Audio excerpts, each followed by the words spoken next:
Le comte de Monte Cristo d'Alexandre Dumas. Adaptation Pierre Dupriez et Serge Martel. Avec Pierre Santini dans le rôle d'Edmond Dantès. Réalisation Jean-Jacques Vierne.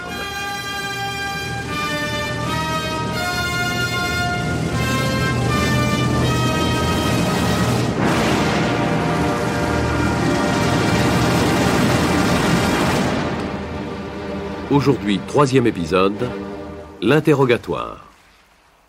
Après avoir relâché à l'île d'Elbe, le pharaon, 3 mâts de la compagnie Morel et Fils, a regagné son port d'attache, Marseille.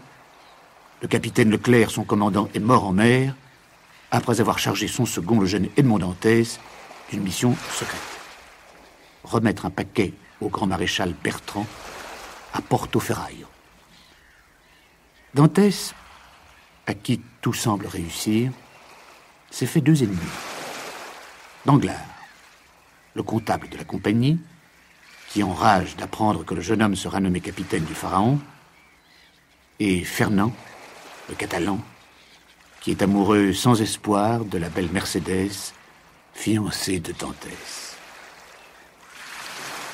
Sous le regard incertain d'un homme ivre, Cadrousse, tous deux ourdissent un complot destiné à ruiner son avenir. Effectivement, le jour même de ses fiançailles, Edmond Dantès est arrêté. On l'accuse d'être un agent bonapartiste. Coïncidence pour le moins étrange, ce jour-là, c'est-à-dire le 25 février 1815, à la même heure, dans une demeure aristocratique de la rue du Grand-Cours, on célèbre également les fiançailles de M. de Villefort, substitut du procureur du roi, et de mademoiselle Renée de Saint-Méran, fille d'un marquis, amie de Louis XVIII.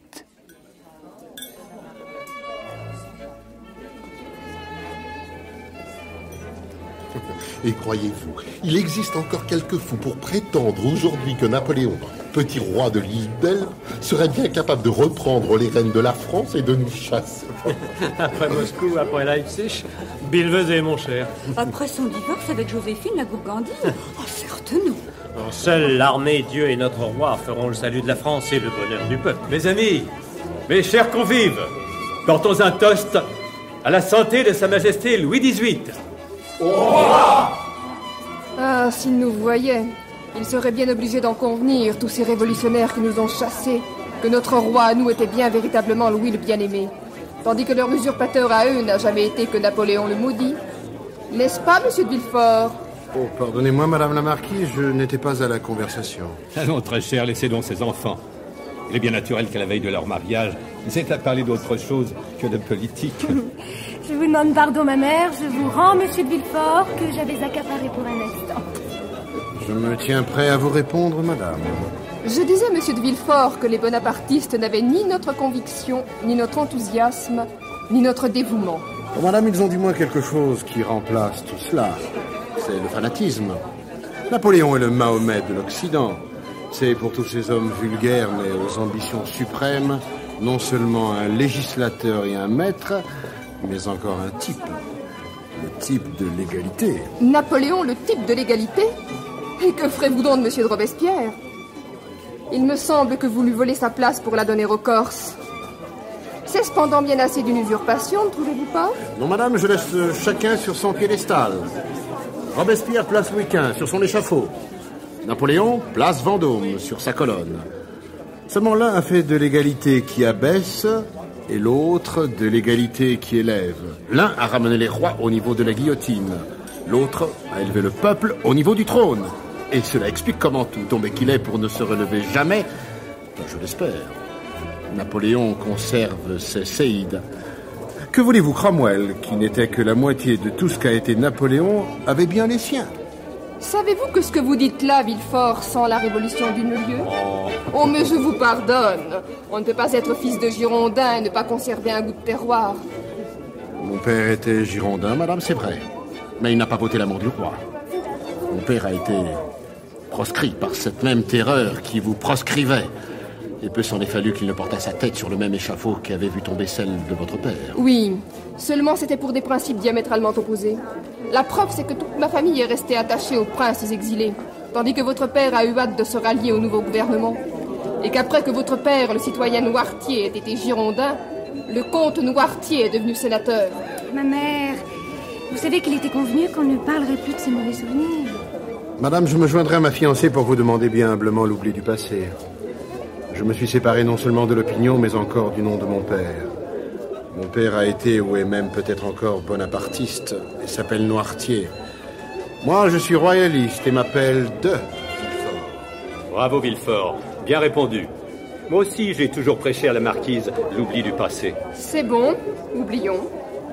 Seulement, Villefort, s'il vous tombe quelque conspirateur entre les mains, songez qu'on a d'autant plus les yeux sur vous que l'on sait que vous êtes d'une famille qui, peut-être, est en rapport avec ces conspirateurs. Oh oui. Tâchez donc d'avoir un beau procès politique, tandis que nous serons à Marseille. Je n'ai jamais vu une cour d'assises. Et l'on dit que c'est fort curieux. Fort curieux, en effet, mademoiselle. Car au lieu d'une tragédie factice, c'est un drame véritable. Au lieu de douleurs jouées, ce sont des douleurs réelles. Et quand une tête se baisse sous le poids des preuves et de l'éloquence du procureur du roi, cette tête tombe. Mon Dieu, c'est affreux. Oh, monsieur, promettez-moi d'avoir de l'indulgence pour ceux que je vous recommanderai. Soyez tranquille, René, nous ferons ensemble mes réquisitoires. Ma chère, mêlez-vous donc de vos colibris, de vos épagnols et de vos chiffons, et laissez votre futur époux faire son état. Aujourd'hui, les armes se reposent, et la robe est en crédit. Je crois, Gérard, que j'aimerais mieux que vous fussiez médecin. L'ange exterminateur, tout ange qu'il est, m'a toujours fort épouvanté. Monsieur de Villefort. Oui, qu'est-ce que c'est? Si monsieur veut bien me suivre un instant, s'il vous plaît. Que se passe-t-il, mon ami? Vous souhaitiez avoir un médecin pour Marie, ma chère. Eh bien, j'ai avec un médecin cette ressemblance que jamais l'heure présente n'est à moi. Même au repas de mes fiançailles. Que vous veut-on? Rien qu'un instant et je serai en mesure de vous le dire. Excusez-moi.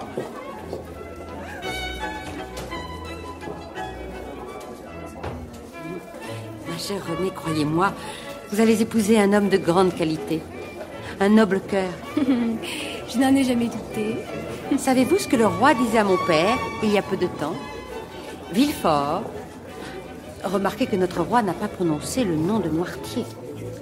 Villefort, disait-il, c'est un jeune homme déjà mûr et qui est de mon monde. Et j'ai vu avec plaisir que le marquis et la marquise de Saint-Méran le prissent pour gendre. Et je leur eusse conseillé cette alliance, s'ils n'étaient venus les premiers me demander la permission de la contracter. Voilà qui est fait pour vous rassurer, ma mère.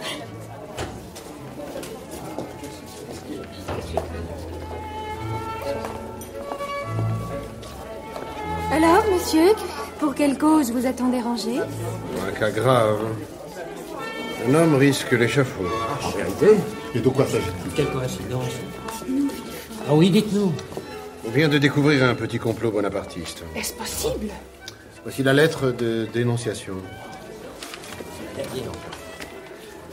Monsieur le procureur du roi est prévenu par un ami du trône et de la religion que le nommé Edmond Dantès, second du navire, le Pharaon, arrivé ce matin de Smyrne, après avoir touché à Naples et à Portoferraio, a été chargé par Murat d'une lettre pour l'usurpateur. Et par l'usurpateur d'une lettre pour le comité bonapartiste de Paris. On aura la preuve de son crime en l'arrêtant, car on trouvera cette lettre ou sur lui, ou chez son père, ou dans sa cabine, à bord du Pharaon. Mais cette lettre n'est qu'une lettre anonyme. Elle est d'ailleurs adressée au procureur du roi et non à vous. Le procureur est absent. Son secrétaire avait reçu une mission d'ouvrir toutes les lettres. Celle-ci me concerne donc. L'homme a été arrêté. Et si l'on trouve la lettre en question... Mon malade est bien malade, ma chère. Où est ce malheureux? Chez moi, au palais. Dans ce cas, allez, Villefort. Ne manquez pas à vos devoirs quand le service du roi vous attend. Monsieur, je vous en prie, soyez indulgents. C'est le jour de nos fiançailles. Pour vous épargner une inquiétude, je ferai tout ce que je pourrai, cher René. Mais si les indices sont sûrs, si l'accusation est fondée, Il faudra bien couper cette mauvaise herbe bonapartiste. N'écoutez pas cette petite fille, elle s'y fera.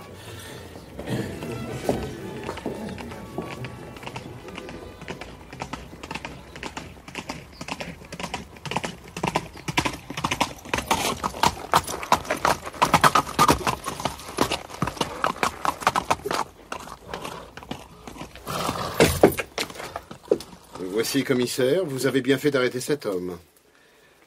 Vous allez me donner sur lui et sur la conspiration tous les détails que vous avez recueillis. Entrez. Excusez-moi, monsieur le substitut, mais il y a quelqu'un qui veut vous parler.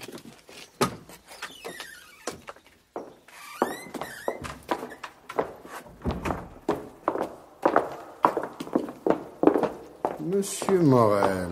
Ah, monsieur de Villefort, je suis heureux de vous rencontrer. Imaginez-vous qu'on vient de commettre une méprise en arrêtant le second de mon bâtiment, Edmond Dantès. Je le sais, je viens pour l'interroger. Je le connais, moi, monsieur. C'est l'homme le plus doux, le plus probe. Et je vous le recommande bien sincèrement, et de tout cœur. On peut être doux dans la vie privée, probe dans ses relations commerciales, et n'en être pas moins grand coupable, politiquement parlant. Je vous en supplie, monsieur de Villefort. Soyez juste, comme vous devez l'être. Bon, comme vous l'êtes toujours. Et rendez-nous bien vite ce pauvre Dantès. Monsieur, vous pouvez être parfaitement tranquille. Et vous n'aurez pas fait un appel inutile à ma justice si le prévenu est innocent. Mais si au contraire il est coupable, je ferai mon devoir.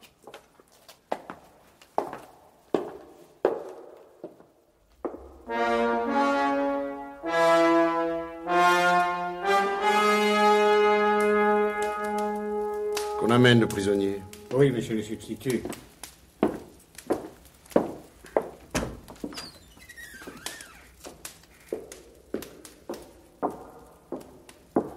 Amenez le prisonnier.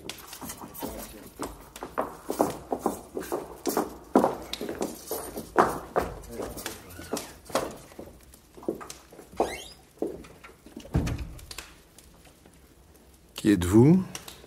Et comment vous nommez-vous? Je m'appelle Edmond Dantès, monsieur.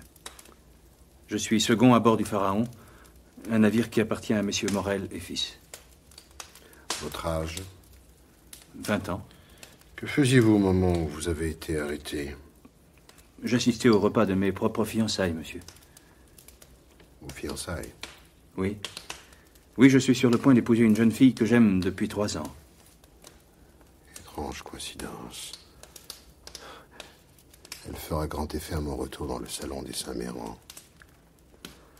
Continuez, monsieur. Que voulez-vous que je continue? D'éclairer la justice. Ça, je ne sais pas grand-chose. Avez-vous servi sous l'usurpateur?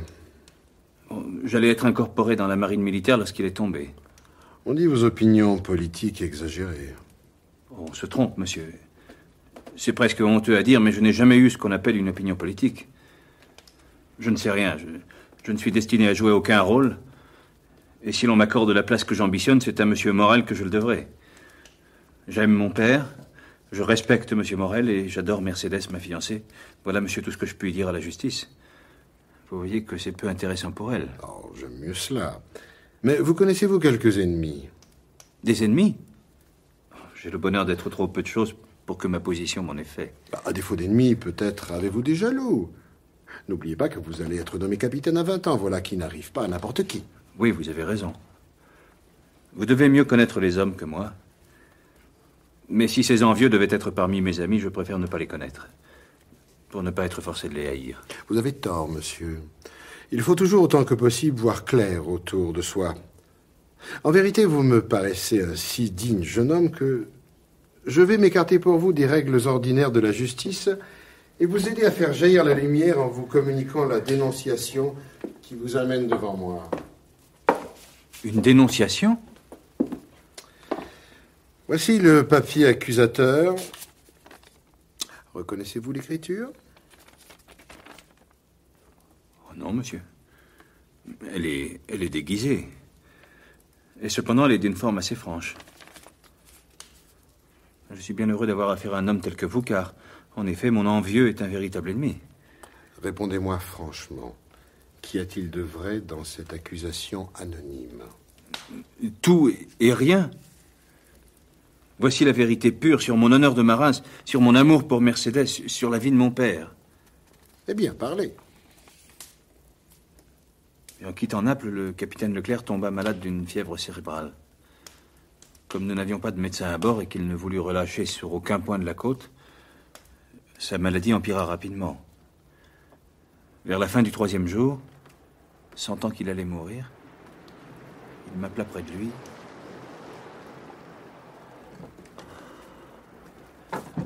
Mon cher Dantès, jurez-moi sur votre honneur de faire ce que je vais vous dire. Il y va des plus hauts intérêts. Je vous jure, capitaine. Après ma mort, le commandement vous reviendra en qualité de second. Vous mettrez le cap sur l'île d'Elbe. Et vous débarquerez à Porto-Ferraio. Là, vous demanderez le grand maréchal, Bertrand.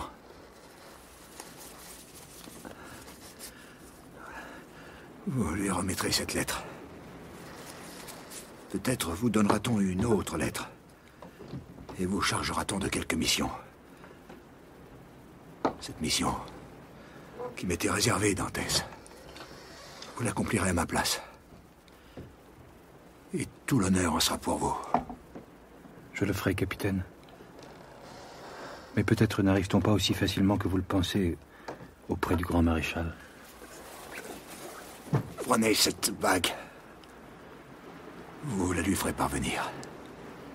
Et toutes les difficultés seront levées.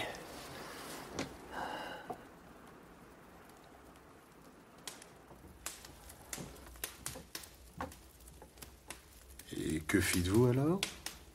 Ce que tout autre fait à ma place, monsieur. Les prières d'un mourant sont sacrées, et chez les marins, les prières d'un supérieur sont des ordres. Donc? J'arrivai le lendemain à l'île d'Elbe, je descendis seul à terre, je remis la lettre au grand maréchal. Il me chargea d'emporter une autre en personne à Paris. Je le lui promis. Voilà. Ce sera tout lorsque je vous aurai dit que dans 1 heure, j'allais me marier et que je comptais partir demain pour Paris. Ah, tout cela me paraît être la vérité. Et si vous êtes coupable, c'est d'imprudence. Encore cette imprudence était-elle légitimée par les ordres de votre capitaine. Rendez-moi donc cette lettre qu'on vous a remise à l'île d'Elbe. Et donnez-moi votre parole de vous représenter à la première réquisition. Et aller rejoindre vos amis. Ainsi, je suis libre, monsieur? Oui, mais seulement donnez-moi cette lettre. Mais elle doit être devant vous, monsieur, car on me l'a prise avec mes autres papiers. Et j'en reconnais quelques-uns dans cette liasse. Attendez, nous allons voir. À qui est-elle adressée? À monsieur Noirtier, rue du Coq-Héron, à Paris. Comment dites-vous? Monsieur Noirtier, rue du Coq-Héron, à Paris. Noirtier. Oui, monsieur. Le connaissez-vous? Non. Un fidèle serviteur du roi ne connaît pas les conspirateurs. Quoi, il s'agirait donc d'une conspiration? En tout cas, monsieur, je vous l'ai dit, j'ignorais complètement le contenu de la dépêche dont j'étais porteur. Oui, mais vous savez le nom de celui à qui elle était adressée. Mais pour la lui remettre à lui-même, il le fallait bien.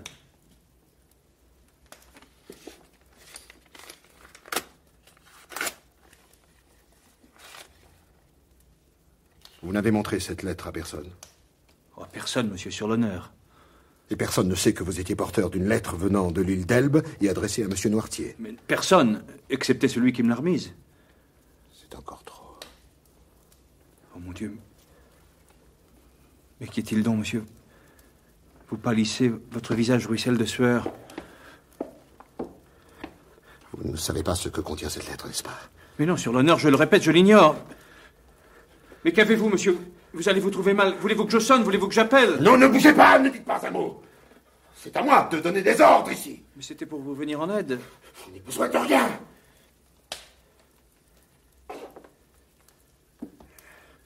Un éblouissement. Un malaise passager, voilà tout. Bien, revenons à nous. Oui, monsieur.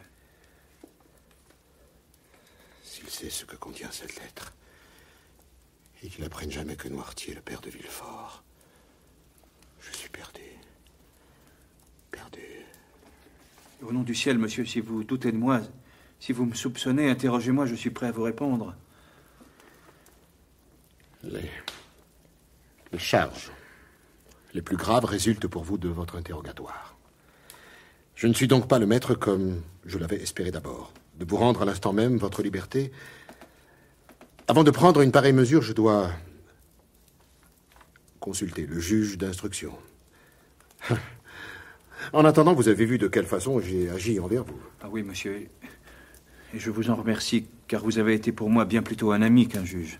Eh bien, monsieur, je vais vous retenir quelque temps encore prisonnier. Le moins longtemps que je pourrai. La principale charge qui existe contre vous, cette lettre. Et vous voyez,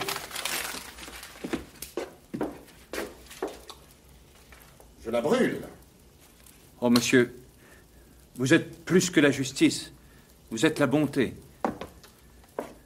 Écoutez-moi maintenant. Après un pareil acte, vous comprenez que vous pouvez avoir confiance en moi. Ordonnez, je suivrai vos ordres. Non, ce ne sont pas des ordres que je veux vous donner, mais des conseils. Dites et je m'y conformerai comme à des ordres. Je vais vous garder jusqu'au soir ici, au palais de justice. Peut-être qu'un autre que moi viendra vous interroger. Dites tout ce que vous m'avez dit. Mais pas un mot de cette lettre. Je vous le promets, monsieur. Vous comprenez maintenant? Regardez cette cheminée.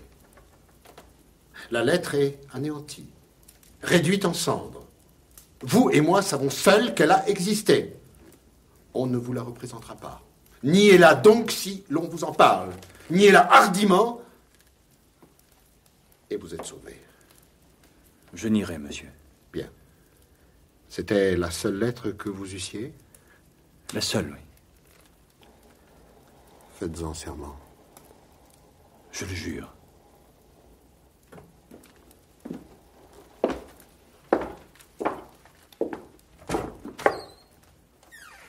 Commissaire? Monsieur le substitut? Mettez cet homme en prison. Puis vous ferez atteler une voiture et préparer une barque. Et à la nuit tombante, vous emmènerez le prisonnier et le conduirez jusqu'à...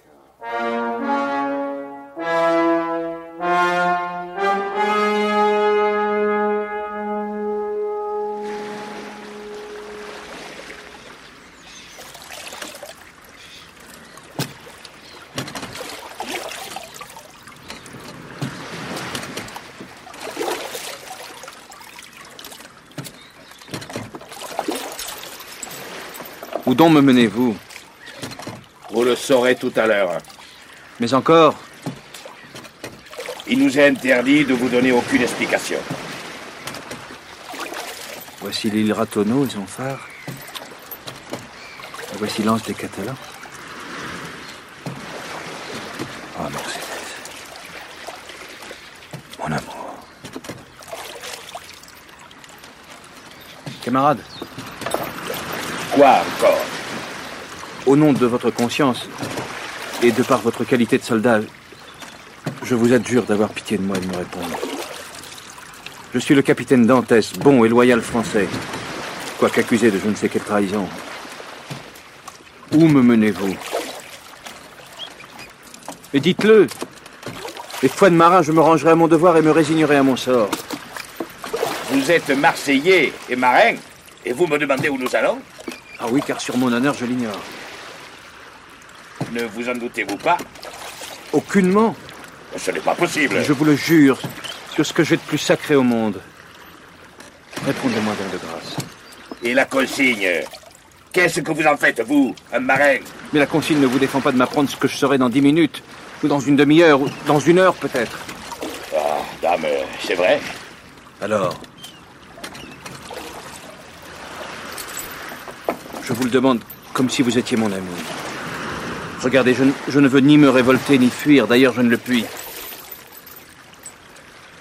Où allons-nous?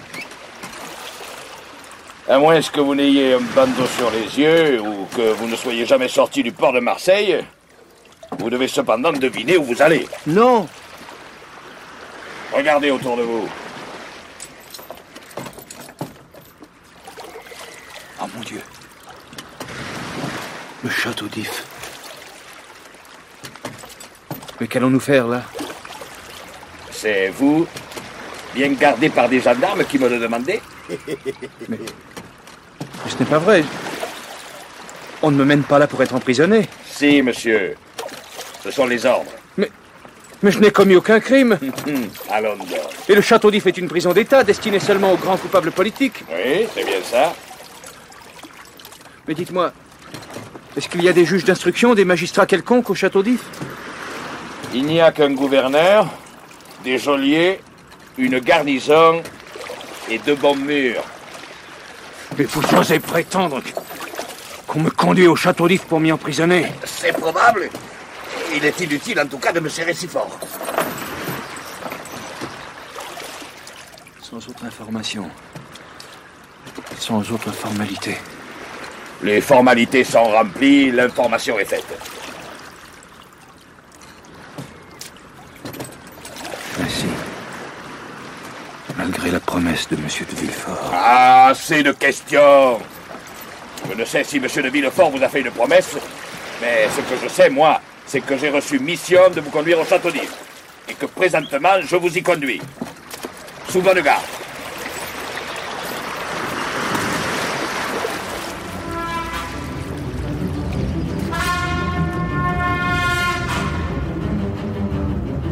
C'était Le Comte de Monte Cristo d'Alexandre Dumas. Adaptation Pierre Dupriez et Serge Martel. Aujourd'hui, 3e épisode, l'interrogatoire. Avec Edmond Dantès, Pierre Santini. Monsieur Morel, Fred Persson. Gérard de Villefort, André Oumanski. Le marquis de Saint-Méran, André Dumas. La marquise de Saint-Méran, Anne Fabien. René de Saint-Méran, Françoise Béliard. Hermine de Salvieux, Claire Morier. Le capitaine Leclerc, Gérard Thirion. Un général, Guy Marly. Le gendarme, Jean-Claude Bouillot. Un valet, Jean Péméja. Et les voix de Christian Chevreuse et Betty Mars. L'annonceur, Bernard Lavalette. Bruitage, Louis Amiel. Chef opérateur du son, Marcel Grenier. Collaboration technique, Bernard Delfieux. Régisseur de production, Anna Sibert. Réalisation, Jean-Jacques Vierne.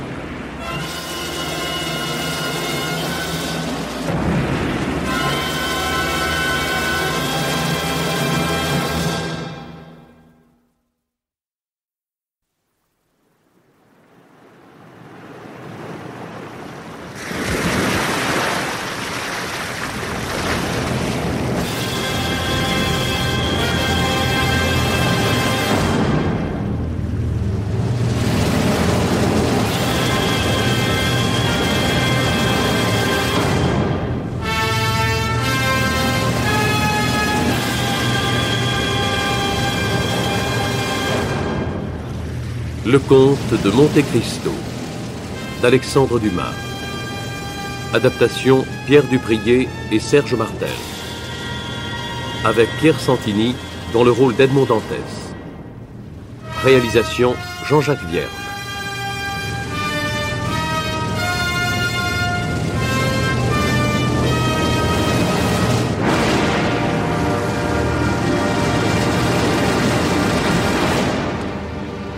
Aujourd'hui, 4e épisode, le vol de l'aigle. À la suite d'une sombre machination, ourdie par Danglars et Fernand le Catalan, le jeune Edmond Dantès est arrêté. Sur la seule foi d'une lettre anonyme, il est accusé d'être un agent bonapartiste. Cruelle coïncidence.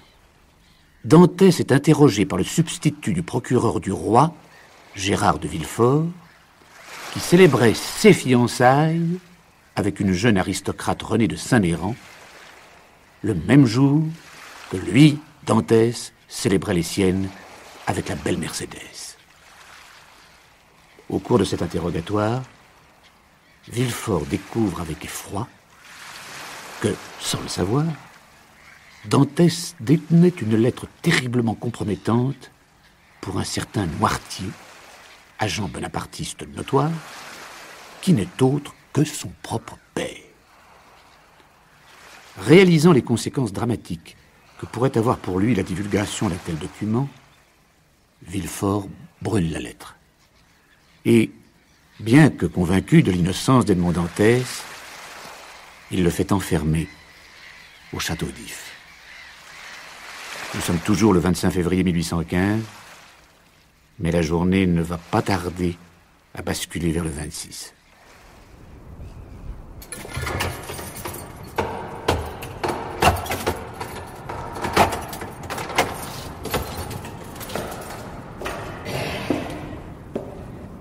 Voici votre chambre pour cette nuit. Il est tard, monsieur le gouverneur est couché. Demain, quand il se réveillera et qu'il aura pris connaissance des ordres qui vous concernent, peut-être vous changera-t-il de domicile. En attendant, voici du pain et il y a de l'eau dans cette cruche.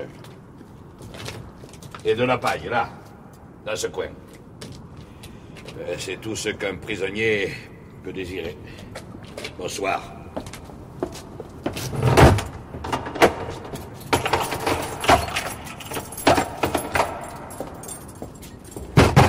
Je ne vois plus rien! Laissez-moi votre lanterne! Donnez-moi de la lumière! Un peu de lumière!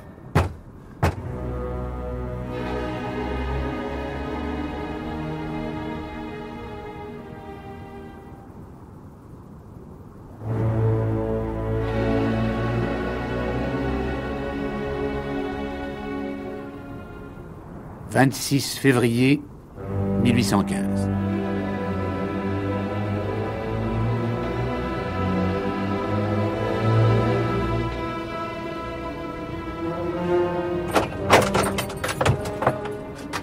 Mais qu'est-ce que vous faites là?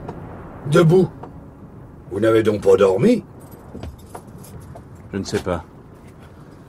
Vous n'avez pas touché à votre pain? Vous n'avez pas faim? Je ne sais pas.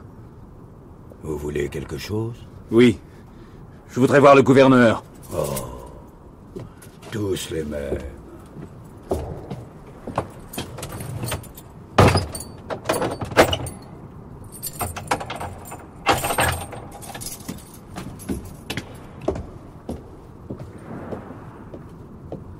Quel crime ai-je donc commis pour mériter un tel châtiment? Pourquoi ai-je cru ce Villefort?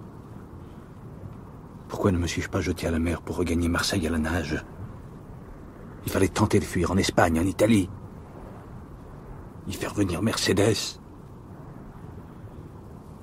Oh, Dieu!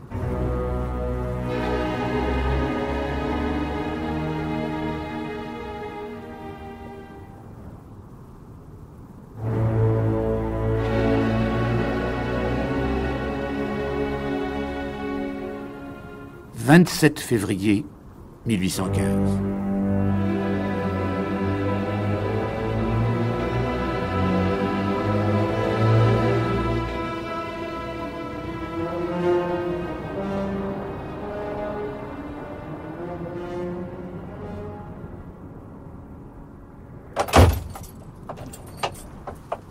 Eh bien, êtes-vous plus raisonnable aujourd'hui?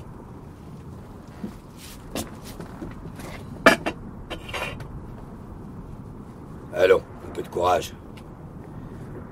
Désirez-vous quelque chose qui soit à ma disposition? Je désire parler au gouverneur. Oh, je vous ai déjà dit que c'est impossible. Mais pourquoi impossible? C'est le règlement. Il n'est pas permis à un prisonnier de le demander. Qu'y a-t-il donc de permis ici? Bon, une meilleure nourriture en payant. La promenade et quelquefois des livres. Mais je n'ai pas besoin de livres, je n'ai aucune envie de me promener, je trouve la nourriture bonne. Je ne veux qu'une chose, voir le gouverneur. Si vous continuez à me répéter la même chose, je ne vous apporterai plus à manger. Eh bien, si tu ne m'apportes plus à manger, je mourrai de faim, voilà tout. Écoutez, ce que vous désirez est impossible. À la demande d'un prisonnier, jamais le gouverneur n'est venu dans sa chambre. Alors, soyez bien sage.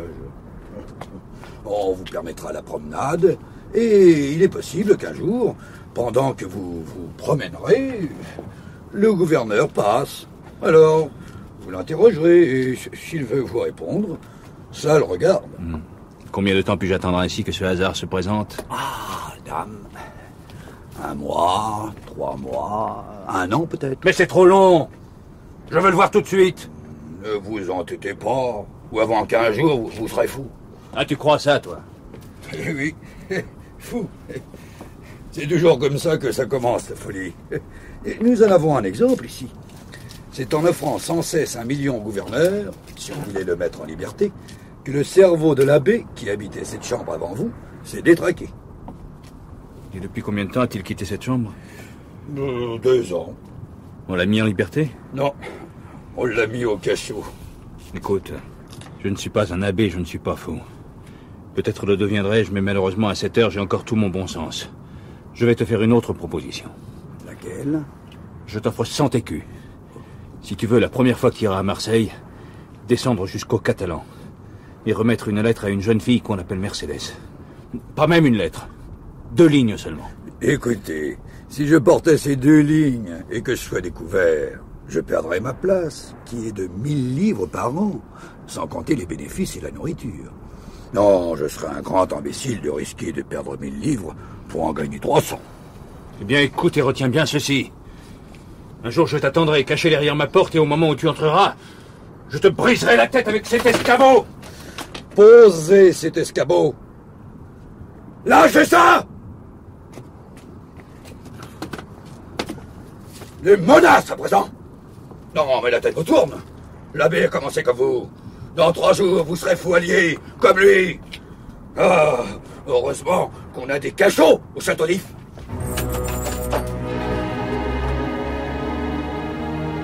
Quatre hommes ici, tout de suite. Descendez le prisonnier, un étage en dessous. Au cachot, alors? Oui, au cachot. Il faut mettre les fous avec les fous.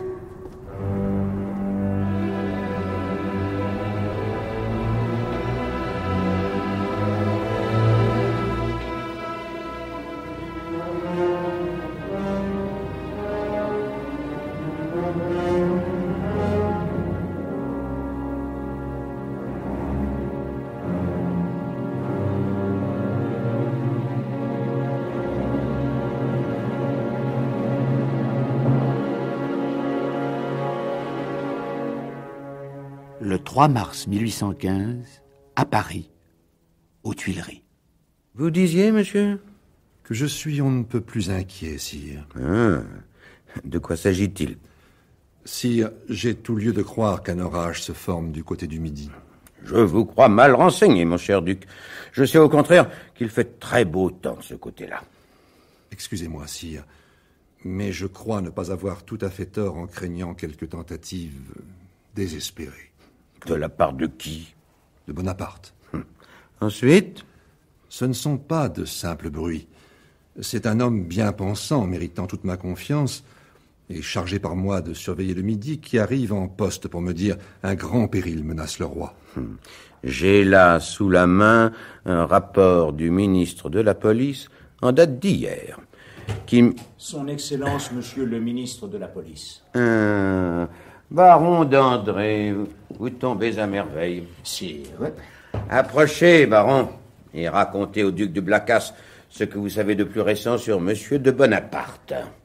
L'île d'Elbe est-elle un volcan? Allons-nous en voir sortir la guerre flamboyante et toute hérissée? Bella, horrida bella. Sire, Bonaparte s'ennuie mortellement. Il passe des journées entières à regarder travailler ces mineurs de Porto Longone. Et il se gratte pour se distraire. Bonaparte se gratte? Eh oui, mon cher duc, ce grand homme, ce héros, ce demi-dieu, est atteint d'une maladie de peau qui le dévore. Prurigo. Il y a plus, monsieur le duc. Nous sommes à peu près sûrs que dans peu de temps, l'usurpateur sera fou. Eh bien, Blacas, qu'en pensez-vous? Où voyez-vous en tout cela poindre l'orage? Il est probable que c'est moi qui fais erreur, mais je me permets très respectueusement d'insister. Que votre majesté veuille bien interroger le personnage dont je lui ai parlé et qui vient de faire 220 lieues en poste pour vous apporter des nouvelles. C'est bien, je vais le recevoir. Quant à vous, d'André, essayez donc de m'apporter un rapport plus récent que que celui dont vous venez de me faire part? Je ne fais qu'aller venir, sire. Dans 10 minutes, je suis de retour.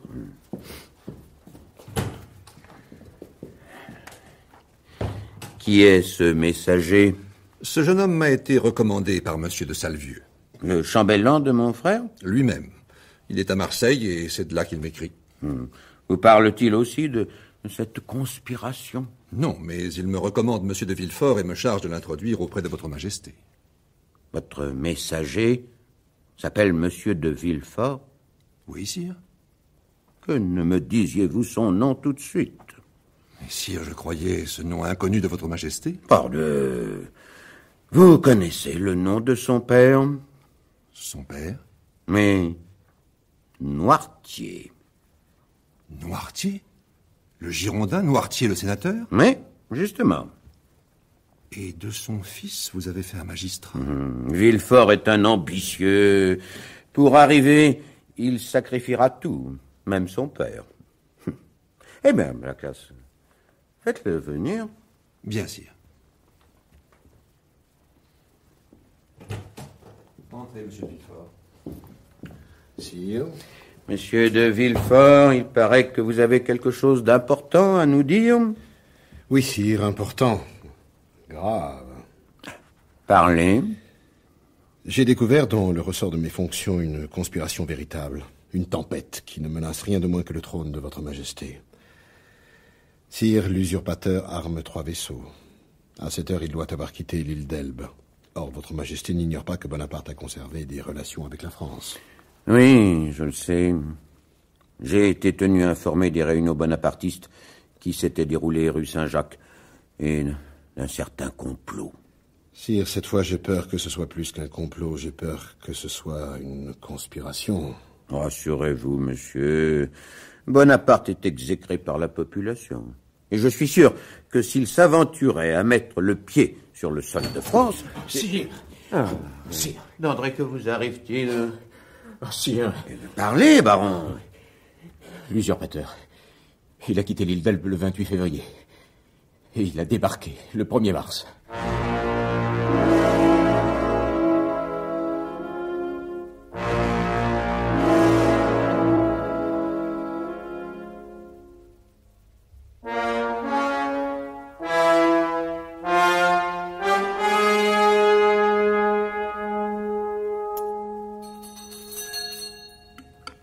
Peut déjà savoir que je suis à Paris.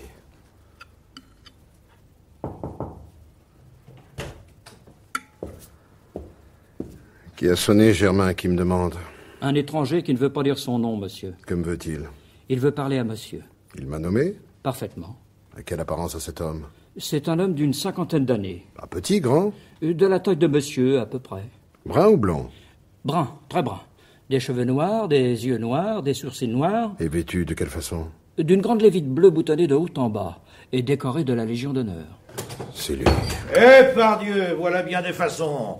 Est-ce l'habitude à Marseille que les fils fassent faire antichambre à leur père? Je ne m'étais donc pas trompé, je me doutais que c'était vous, mon père. Alors, si tu te doutais que c'était moi, permets-moi de te dire, mon cher Gérard, que ce n'est guère aimable à toi de me faire attendre ainsi. Laissez-nous, Germain.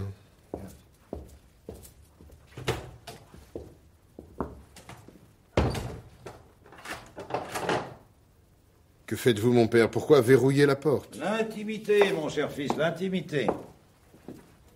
Oh, ça, sais-tu bien que tu n'as pas l'air ravi de me voir. Hein? Si fait, mon père, je suis enchanté. J'étais si loin de m'attendre à votre visite. Il me semble, mon cher ami, que je pourrais vous en dire autant. Comment? Vous m'annoncez vos fiançailles à Marseille pour le 28 février. Et le 3 mars, vous êtes à Paris. C'est pour vous que je suis venu à Paris. Et mon voyage vous sauvera peut-être. Oh, vraiment? Alors contez-moi cela, monsieur le magistrat. Ce doit être curieux. Vous avez entendu parler d'un certain club bonapartiste qui se tient rue Saint-Jacques? Au numéro 53, j'en suis vice-président. Votre sang-froid me fait frémir. Que veux-tu, mon cher? Quand on a été proscrit par les montagnards, qu'on est sorti de Paris dans une charrette de foin, qu'on a été traqué dans les landes de Bordeaux par les limiers de Robespierre, cela vous a aguerri à bien des choses. Que s'est-il passé à ce club de la rue Saint-Jacques? Il s'y est passé qu'on y a fait venir le général Quesnel. Et que le général Quesnel, sorti à 9 heures du soir de chez lui, a été retrouvé le surlendemain dans la Seine. Et qui vous a conté cette belle histoire? Le roi lui-même, monsieur. Oh, ainsi donc vous êtes dans les confidences du roitelet goûteux. Incidemment, j'étais présent quand l'affaire lui fut relatée. Eh bien, moi, en échange de votre histoire, je vais vous apprendre une nouvelle. Je crois savoir déjà ce que vous allez me dire. Ah, vous savez que Sa Majesté l'Empereur a débarqué. Silence, mon père, je vous en prie. Pour vous d'abord et pour moi ensuite. Oui, je savais cette nouvelle depuis 3 jours. Impossible, il y a 3 jours, l'Empereur n'était pas débarqué. N'importe, je savais le projet. Par une lettre qui vous était adressée de l'île d'Elbe. À moi? À vous. Et que j'ai surprise dans le portefeuille du messager. Si cette lettre était tombée entre les mains d'un autre, vous seriez peut-être fusillé. Où est-elle, cette lettre? Je l'ai brûlée, car c'était votre condamnation. Et la perte de votre avenir. Donc, je n'ai rien à craindre, puisque vous me protégez. Je fais mieux que cela, monsieur, je vous sauve. Oh, diable, cela devient plus dramatique. Expliquez-vous. Si mal faite que soit la police royaliste, elle sait cependant une chose terrible. Laquelle?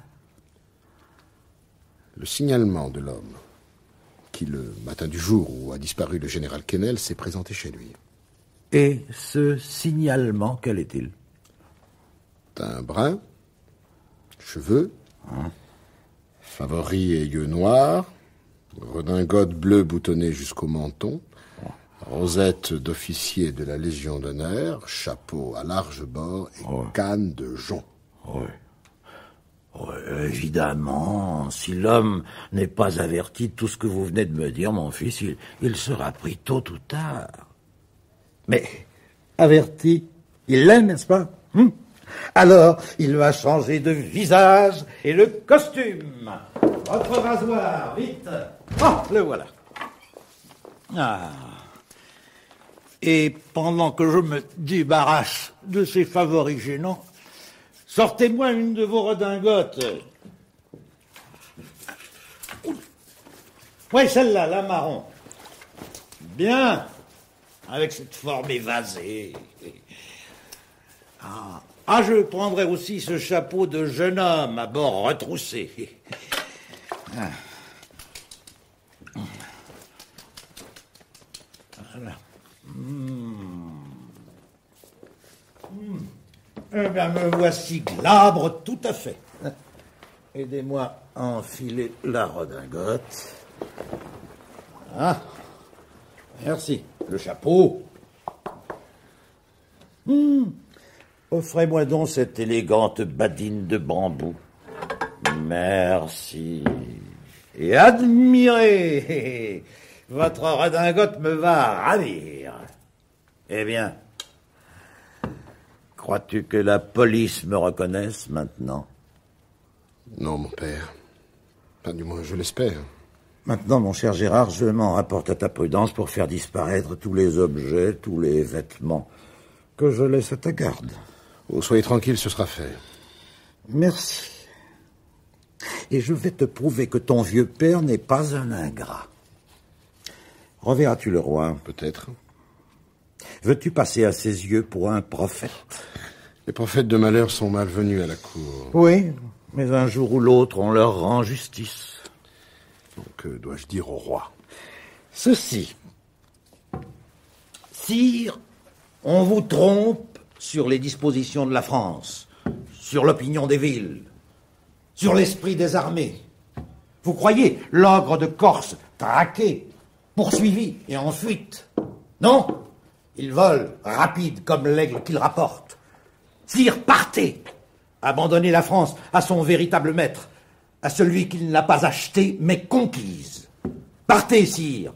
Non pas que vous couriez quelque danger, votre adversaire est assez fort pour faire grâce, mais parce qu'il serait humiliant pour un petit-fils de Saint-Louis de devoir la vie à l'homme d'Arcole, de Marengo et d'Austerlitz. Dites-lui cela, Gérard. Et ensuite, dévorez l'espace pour retourner à Marseille. Adieu, mon fils. Adieu, père. À votre prochain voyage, descendez chez moi. Et ce jour-là, croyez-moi... Ouh, venez à cette fenêtre et regardez. Ce jour-là, je n'aurai plus à mes trousses ces deux mornes sbires que vous voyez au coin de la rue, payés par votre gros monarque. Adieu, Gérard. Adieu, père.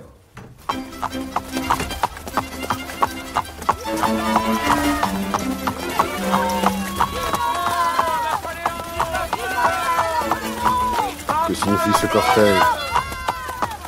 Eh l'ami, que se passe-t-il? Les Lyonnais sont en fête. L'empereur est à Grenoble. L'aigle vole vers Paris. Vive l'empereur! Vive l'empereur!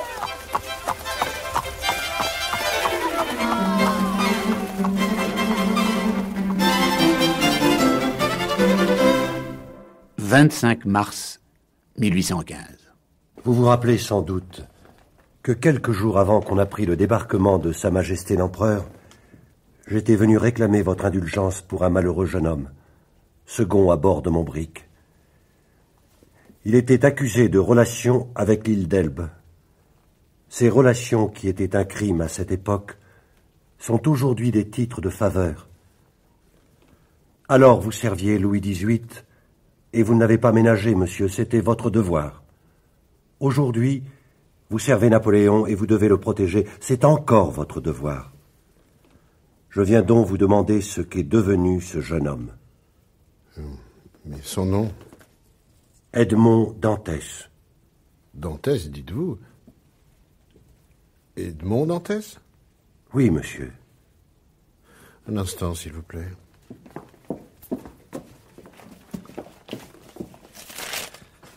Êtes-vous bien sûr de ne pas vous tromper, monsieur Morel? Non, monsieur, je ne me trompe pas.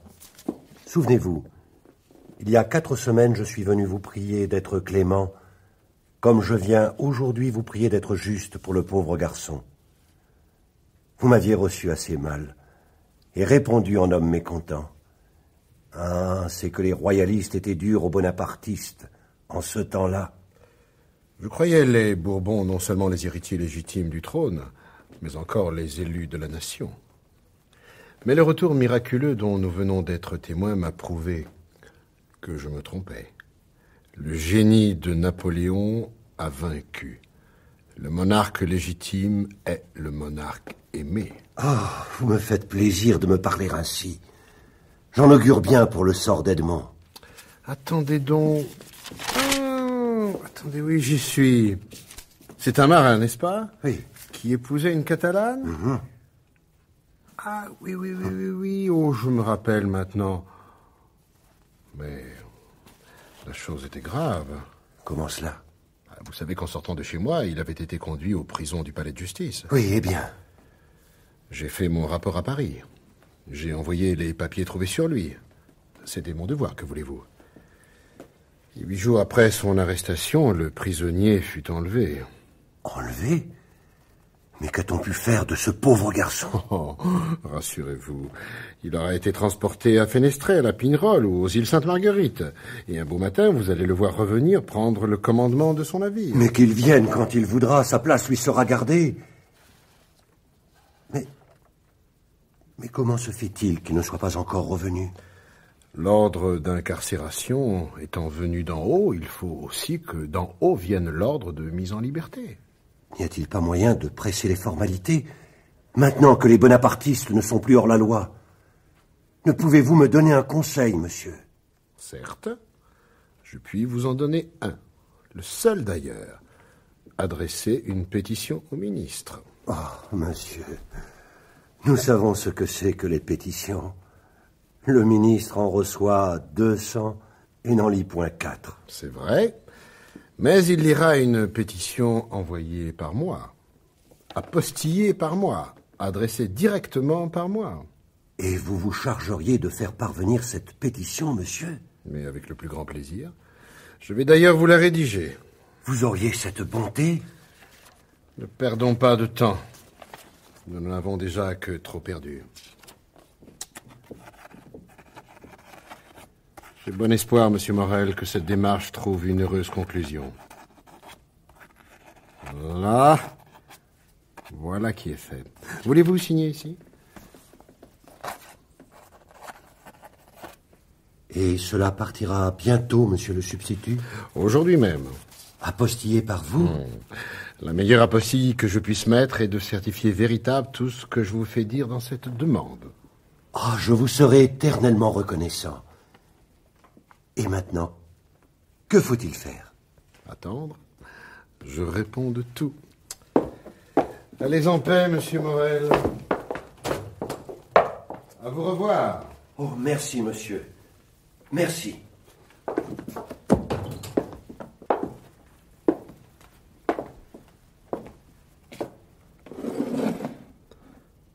Pas de meilleure place pour cette pétition que le fond de ce tiroir.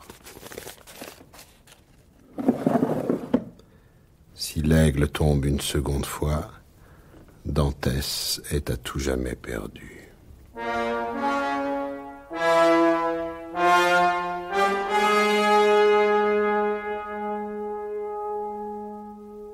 Le 22 juin 1815, l'empereur abdique.